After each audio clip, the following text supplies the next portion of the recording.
प्रणाम। हमारे astro YouTube मंच पर आपका स्वागत है।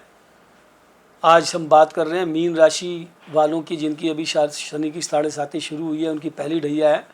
मीन राशि वालों के लिए शनि किस प्रकार का फल प्रदान करेगा, कैसे कैसे वो रहेगा, इसके बारे में हम बात कर रहे हैं।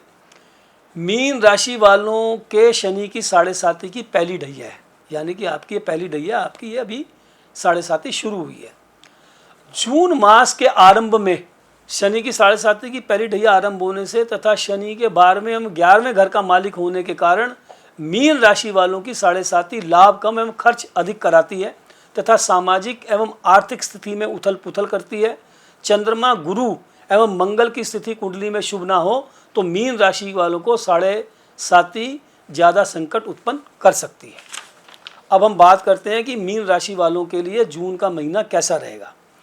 मीन राशि वालों के शनि की 7.5 की पहली ढैया जून मास के आरंभ में धन का खर्च अधिक, उलझनों के बावजूद निर्वाह योग्य आय, विदेशी कार्यों में कुछ प्रगति होने की संभावना, शनि के 12वें भाव में 7.5 की वजह से मन अशांत एवं असंतुष्टि का भाव बना रहेगा तथा जमीन जायदाद संबंधी कुछ समस्याएं उत्पन्न हो सकती हैं।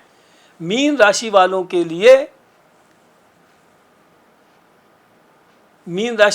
लिए शनि 7.5 से जुलाई माह में, अब हम जुलाई के महीने की बात कर रहे हैं, इस मतलब जुलाई के महीने में मीन राशि वालों की 7.5 में क्या फेस करना पड़ेगा। जुलाई के माह में रोजगार में अनिश्चितता बनी रहेगी।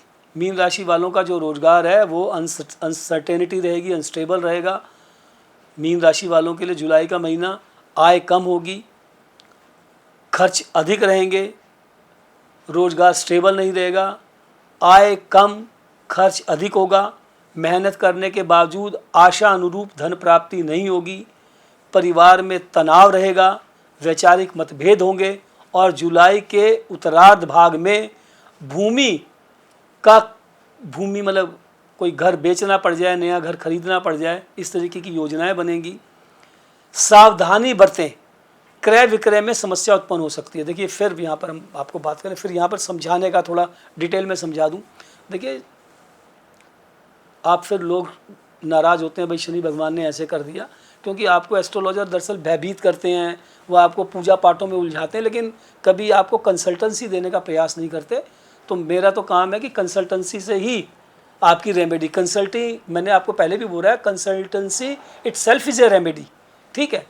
तो अब जैसे ये जुलाई के महीने में मीन राशि वालों की 7.5 में ये दर्शाता है कि भाई वो घर खरीद भी सकते हैं, घर बेच भी सकते हैं। तो इसमें आपको क्या सावधानी बरतनी है भाई? अगर बेचनी है, बेच रहे हैं तो सावधानी बरतें कि भाई आपकी पेमेंट आ जाए, अपने एग्रीमेंट को अच्छे तरीके से करें, ठीक है। जो लिखत पढ़त होती है उसके अंदर सावधान रहें, एक भरोसे वाले आदमी को बेचें, बेचने वाले का अंदाज़ा लगा लें कि भाई इसकी औकात भी है, ख़रीदने की नहीं है। पता चला वो आपको टोकन मनी दे के एग्रीमेंट टू सेल तो ले गया और बाद में वो लटका रहा है आपको, मतलब ये सब सावधानियाँ। और ख़रीदते वक्त आप प्रॉपर्टी ख़रीदने जा रहे हैं तो ख़रीदते वक्त आप जिस प्रॉपर्टी को ख़रीदें उसके बारे में जानकारी हासिल करें कि भाई ये लिटिगेटेड तो नहीं है। पता चला उसने उस प्रॉपर्टी को किसी और को भी बेच रखा है, इसके लिए कोई कानूनी सलाह ले सकते हैं, ठीक है। आप किसी वकील से सलाह ले सकते हो। जब हम कोई घर खरीदते हैं हमें तो नहीं पता वो सही है या नहीं है, इसके लिए बहुत सारी कानूनी सलाहें हैं, मैं जानता भी हूँ, आई नो लिटिल बिट कानून आल्सो, ठीक है। तो जब आप कोई घर खरीदते हैं तो सीधी सी बात है, आप उस जिस भी प्रॉपर्टी को खरीद रहे हो उसको खरीदने से पहले, एग्रीमेंट में जाने से पहले एक छोटा सा उसको टोकन मनी पकड़ाइए और उस घर को खरीदने की जो एक अखबार के अंदर निकलवाइए, भाई मैं इस प्रॉपर्टी को खरीद रहा हूँ, अगर इस प्रॉपर्टी के ऊपर किसी दूसरे आदमी का किसी भी तरीके का इंटरेस्ट बनता है तो वो आके मुझसे कांटेक्ट करें। इसको 3-4 अखबारों में आप निकलवा दीजिए।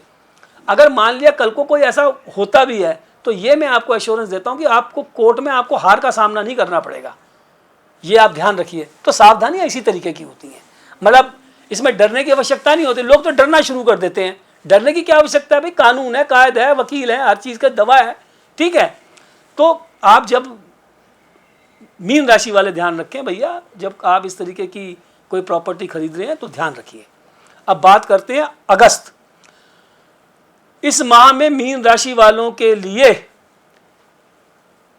लग्नेश गुरु का तृतीय भाव में होने से, मतलब कि अभी 1 मई को जो बृहस्पति ने वृष राशि के अंदर प्रवेश किया है, तो मीन राशि वालों के लिए जो बृहस्पति है लग्नेश है और वो तीसरे घर के अंदर बैठे हुए हैं इस समय, तृतीय भाव में होने से शुभ कार्यों पर धन खर्च होगा, क्योंकि भगवान बृहस्पति थोड़ा सा धर्म कर्म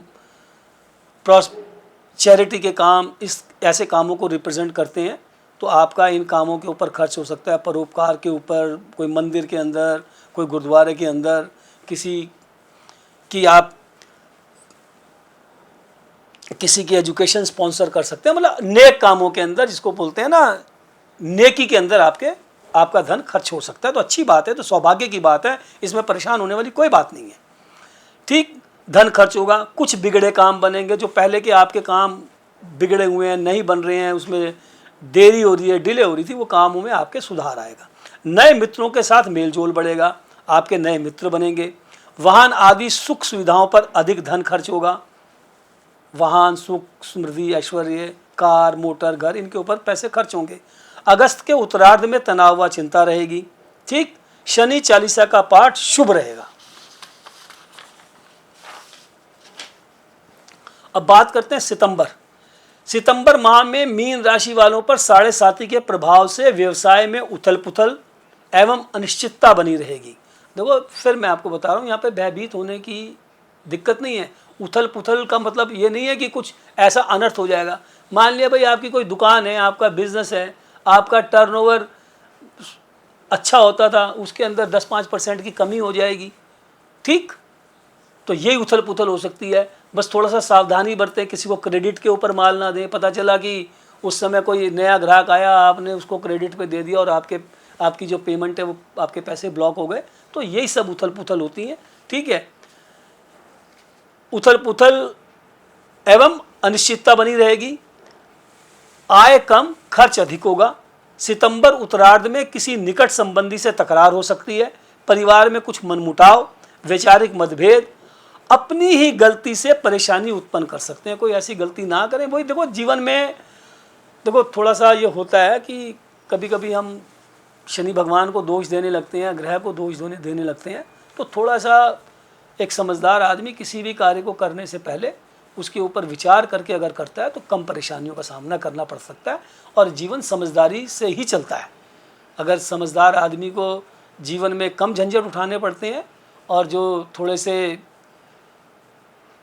बाहरी लोगों से इन्फ्लुएंस होते हैं, मतलब जैसे सपोज करो प्रचार से इन्फ्लुएंस हो जाते हैं, एडवर्टीजमेंट से इन्फ्लुएंस हो जाते हैं, या किसी धर्मगुरु से इन्फ्लुएंस हो जाते हैं, जहाँ पे इन्फ्लुएंस होने की ज़रूरत नहीं है फिर भी इन्फ्लुएंस हो जाते हैं। तो ऐसे लोगों को दिक्कत का सामना करना पड़ता है। मतलब मैं आई एम फ्रेंकली स्पीकिंग भैया, फिर उनका भगवान ही मालिक है। ठीक, अब अक्टूबर के महीने की बात करते हैं। अक्टूबर पूर्वार्ध में काम धंधे में कुछ सुधार, दोस्तों की मदद से किसी कठिन कार्य का हल निकलेगा। निर्वाह योग्य धन प्राप्ति के साधन बनते रहेंगे, परंतु मास के अंत में परिवार में धर्म कर्म कार्यों पर खर्च अधिक होगा तथा खुशी के अवसर प्राप्त होंगे। मीन राशि वालों के लिए अक्टूबर का महीना इस तरीके से मिला जुला रहेगा। अब बात करते हैं नवंबर के महीने की। मीन राशि वालों को नवंबर मास में 7.5 के प्रभाव से बनते कार्यों में थोड़ा सा विघ्न उत्पन्न हो सकता है, आ जाती है परेशानियां, कोई दिक्कत वाली बात नहीं है। आशाओं के अनुरूप सफलता ना मिले, भाई जो आपकी एक्सपेक्टेशन हो किसी काम को लेके, हो सकता है वैसी सफलता ना मिले, तो ये भी कोई परेशानी वाली बात नहीं है। इसलिए थोड़ा सा प्रैक्टिकल होकर सोचें और पॉजिटिव रहें। मन उदासीन रहेगा, भाई जाहिर सी बात है कि आदमी कुछ एक्सपेक्ट करता है और उसको उस हिसाब से नहीं मिलता, तो उदासी प्राकृतिक रूप से सभी के पास आती है। तो ये कोई ऐसा इशू नहीं है कि इसको लेके डिप्रेस हो जाएं आप। ठीक है, नवंबर के उत्तरार्ध में कुछ विवादास्पद मामलों में मानसिक तनाव उत्पन्न कर सकता है। कुछ विवादास्पद मामले मतलब कुछ इस तरीके से, भाई अनएक्सपेक्टेड विवादास्पद का मतलब होता है कि भाई झगड़े फसाद की कुछ ऐसी बातें जो पहले से चल रही हों, या आपकी किसी ना समझदारी की वजह से विवाद उत्पन्न हो जाए, जिसकी वजह से आपको तनाव हो जाए, किसी निकट संबंधी से तकरार हो सकती है, खर्च बढ़ सकता है। और इसमें आप वैसे श्री सूक्त जी का भी पाठ होता है और लक्ष्मी जी का भी पाठ होता है, दोनों में से जो आपको लगे तो आप इस पाठ को कर लें। किसी से कराने करूने की आवश्यकता नहीं है, किताबें मिलती हैं, आप घर बैठ के खुद भी कर सकते हैं। इसके लिए कहीं जाने की आवश्यकता नहीं है कि भाई आप वहाँ जा रहे हैं, इस पर बोल रहे हैं, पूछ रहे हैं, कुछ नहीं है। पाठ एक पुस्तक मिलती है, पाठ का मतलब है पढ़ना। आप उसे आराम से शांति से बैठ के कोने में बैठ के एक बारी पढ़ सकते हो, एक बारी पढ़ो, 2 बारी पढ़ सकते हो, 2 बारी पढ़ो, 3 बारी पढ़ते हो, 3 बारी पढ़ो। इसमें कोई रॉकेट साइंस नहीं है। अब बात करते हैं हम दिसंबर के महीने की। मीन राशि में 7.5 वालों के लिए गुरु के वक्री रहने से, दिसंबर माह में गुरु के वक्री रहने से खर्च बढ़ सकता है। उलझनों के बावजूद आपको इतनी इनकम होगी कि जिससे आपका गुजारा हो जाए। विदेशी कार्यों में वही मतलब एक्सपोर्ट इंपोर्ट, बाहर नौकरी के लिए या बाहर सेट होना चाहते हैं आप, वर्किंग परमिट मिल सकता है आपको बाहर काम करने का।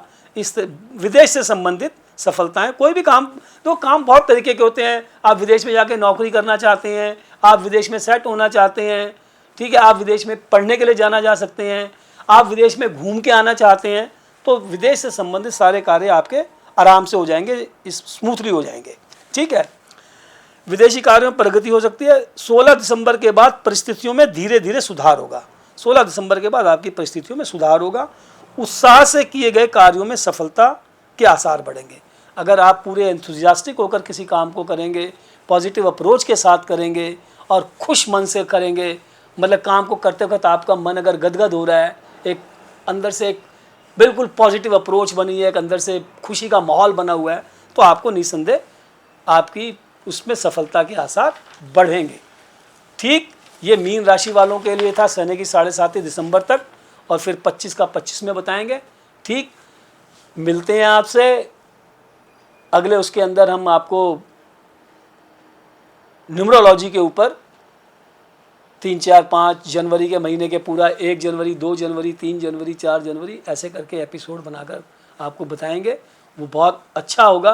भाई जिनको अपना डेट ऑफ बर्थ नहीं मालूम, उन्हें पता है मैं तो 1 जनवरी को पैदा हुआ हूँ, मैं 10 जनवरी को पैदा हुआ हूँ, मैं 19 जनवरी को, और हमारी पूरी कोशिश होगी कि भाई उन तिथियों के अंदर जो सेलिब्रिटीज़ पैदा हुए हैं उनके बारे में भी बताएंगे कि आपको भाई इसका ये जन्म है, तो आपको जीवन थोड़ा आसान हो जाता है। Astrology basically make your life easier, बहुत आसान कर देती है। इसमें उलझने की ज़रूरत नहीं है, मतलब आपको वो होने की आवश्यकता नहीं है, सुपरस्टिशियस होने की जो आवश्यकता नहीं है, सिर्फ इसको समझना है, ठीक, और अमल करना है। अमल का मतलब ये नहीं है, अमल के मतलब है कि भाई कह रहे हैं आप सावधानी बरतो, कोई कह रहा है कि भाई थोड़ा सा ध्यान रखना, जैसे हम बोलते हैं ना, छोटा बच्चा होता है वो सड़क पार जा रहा है, अरे बेटा थोड़ा ध्यान से, तो मतलब थोड़ा सा ध्यान रख के जब सड़क पार कर रहा है, दाएं भी देखे, बाएं भी देखे, आगे भी देखे, पीछे भी देखे, हिसाब से सड़क पार कर ले, दिक्कत नहीं होगी। तो यही एस्ट्रोलॉजी के अंदर बहुत अच्छा सब्जेक्ट है।